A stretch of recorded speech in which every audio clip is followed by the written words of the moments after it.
बिस्मिल्लाहिर्रहमानिर्रहीम अस्सलामु अलैकुम रहमतुल्लाह। चीफ जस्टिस बनने के बाद याहिया अफरीदी ने एक एक करके कादी फाइज जैसे के तमाम फैसले को रिवर्स करने का ज़ेन बना लिया और वो उनकी अप्रोच और उनका माइंडसेट जो है वो नज़र आना शुरू हो गया। अब कादी फाइज ईसा ने जो पिछले एक साल में जिस तरीके से मुल्क के अंदर फस्तायत का, देखिए एक तो फस्तायत है ये जो हुकूमत बर्पा करती है, यजीदियत, फस्तायत और मुल्क के अंदर मलूकियत और मुल्क के अंदर जो है वो तबाही और बर्बादी, एक तो ये होती है। एक होती है जो अदालत की जानिब से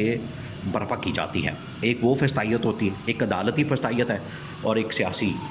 फस्तायत है। तो ये जो सियासी फस्तायत को कायम किया गया है, ये जो सियासी और अदालती फस्तायत बर्पा की गई है, वो अब रिवर्स होने का वक्त आ गया। अब कुछ फ़ैसले हैं, ऐसे फ़ैसले जो पाकिस्तान में तारीख़ तो रकम हो रही है, लेकिन उन फ़ैसलों को बदतरीन फ़ैसले गर्दाना जा रहा है, उनको बदतरीन फ़ैसले माना जाता है। वो इलेक्शन से पहले बल्ले के निशान से महरूम करना, एक पार्टी को, पूरी पार्टी को फारग कर देना, और उसके बाद फिर ऐसे फ़ैसले किए जाते हैं फॉलो अप में कि पार्टी को किसी तरह से दीवार से लगा के रखा जाए। ये वो फ़ैसले किए जाते हैं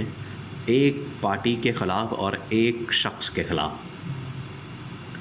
और गठजोड़ के तहत, साजिश के तहत, मंसूबे के तहत। तो कादी फाइज ईसा ये सारा कुछ कर रहा था। चीफ जस्टिस याहिया अफरीदी ने आते साथ ही बड़े क्लियर सिग्नल दिए, क्लियर सिग्नल, जिसकी वजह से हुकूमत की भी दौड़ें लग गई हैं और इवन के इस्टेब्लिशमेंट की भी दौड़ें लग गई हैं। इससे दो तीन बातें साबित होती हैं। एक तो ये कि इमरान खान को जो जेल में रखा गया, इमरान खान के ख़िलाफ़ इंतकामी कार्रवाई की गई, इमरान खान को जिस तरीके से पाबंद सलासल रखा गया, इमरान खान के ख़िलाफ़ ये जो पॉलिटिकल विक्टिमाइजेशन की गई, ये इदारों को मिला के, अदलिया को मिला के, हुकूमत को शामिल करके ये एक प्लान्ड किस्म की साजिश की गई। ये एक पहला इसका एविडेंस है। दूसरा ये कि इसका एक और वाज़ेह मतलब ये निकलता है कि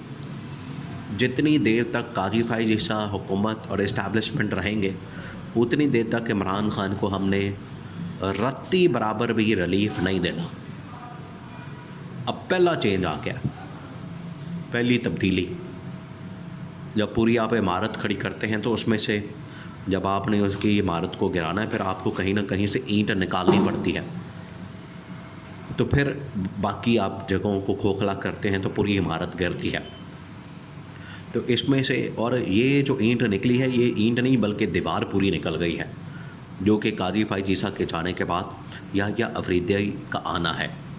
ये कादी फाइज ईसा का जाना जो है, ये पूरी दीवार हिल गई, बल्कि बुनियादें हिल गई, क्योंकि सारा का सारा ये जो साजिश और प्लान था, ये इसी बुनियाद के ऊपर खड़ा था। कादी फाइज ईसा ने जो बुनियाद फराहम की थी, कादी फाइज ईसा ने जो सहूलतकारी की थी। अब याहिया अफरीदी ने आने के बाद जो दो तीन वाज़ेह सिग्नल दिए हैं, उसमें तीन चार फ़ैसले उनकी जानिब से मतवक्के हैं और PTI उनके लिए सुप्रीम कोर्ट में जाने का फ़ैसला कर चुकी है। लास्ट मीटिंग होती है इमरान खान की अपने वकला के साथ, पार्टी लीडरशिप के साथ, लोगों के साथ, अपनी बहनों के साथ। एक तो इमरान खान को, जब इमरान खान की मुलाकात हुई तो इमरान खान की बहन ने बाहर आके ये खदशा ज़ाहिर किया कि इमरान खान की ज़िंदगी को आज भी ख़तरात लाहक है, आज भी उसको जेल में मारा जा सकता है। इमरान खान ने कहा भी था कि 3 अक्टूबर के बाद इन लोगों ने क्या किया, मेरी सेल की बिजली बंद कर दी, खाना पीना मुझे देना बंद कर दिया, वहाँ पर पानी बंद कर दिया। मैं वहाँ पर बिल्कुल ऐसे जैसे किसी गुआंतानामो बे जेल के अंदर चला गया, जहाँ पर बदतरीन किस्म का इंसानी सलूक किया जाता है लोगों के साथ। इस तरह का सलूक तो दहशतगर्दों के साथ भी नहीं किया जाता, जो यहाँ पर इमरान खान के साथ किया जा रहा है, जो कि मुल्क का वज़ीर-ए-आज़म रह चुका है और इंटाइटल है आइन और कानून के मुताबिक उन तमाम सहूलियात का जो एक वज़ीर-ए-आज़म को मिलती हैं अगर वो कैदी बन जाए। वो सहूलियात देना तो दूर की बात है, यहाँ पर तो बुनियादी जो कैदी की हकूक़ होते हैं, सहूलियात होती हैं, उससे भी महरूम कर दिया गया कि वहाँ पानी नहीं, टॉयलेट नहीं, बाथरूम नहीं, बिजली नहीं, कोई बंदा नहीं, इस तरह से कर दिया गया। तो ये इमरान खान के ऊपर फस्तायत की इंतहा। अब याहिया अफरीदी ने आते साथ ही जो पहला सिग्नल दिया, ख़ास तौर पर जजेस कमेटी की तश्कील के हवाले से, उन्होंने मुनीब अख्तर की वापसी, मंसूर अली शाह की वापसी, फुल कोर्ट मीटिंग, वहाँ पर हमने कैसे सुप्रीम कोर्ट को आगे लेकर जाना है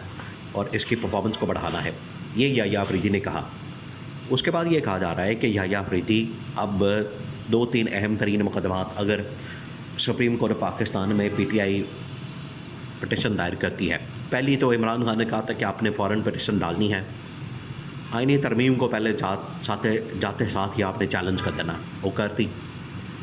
2-3 और पटिशन्स हैं सुप्रीम कोर्ट में, तौहीन अदालत की पटिशन डाली गई है इलेक्शन कमीशन और हुकूमत के ख़िलाफ़ कि मखसूस नशिस्तों के फ़ैसले के ऊपर अमल दरामद ना करके इन लोगों ने क्या किया, तौहीन अदालत की है। तो मखसूस नशिस्तों का फ़ैसला केस भी आ गया, और दूसरा जो आईनी तरमीम वाला मामला है वो भी आ गया है, और तीसरा इलेक्शन ऑडिट, कि इलेक्शन की तहकीकात की जाए और उसमें किस किस का रोल होगा उसका भी तयन किया जाए, उसका भी पता लगाया जाए। उसमें कादी फाइज़ ईसा और चीफ़ इलेक्शन कमिश्नर और ये नून लीग और पीपल्स पार्टी। अब ये जब पटिशन लगनी है तो इतना लंबा चौड़ा खाता खुल जाना, पंडोरा बॉक्स खुल जाना, मुल्क के अंदर थरथली हलचल, और मुल्क के अंदर जो है वो हंगामा,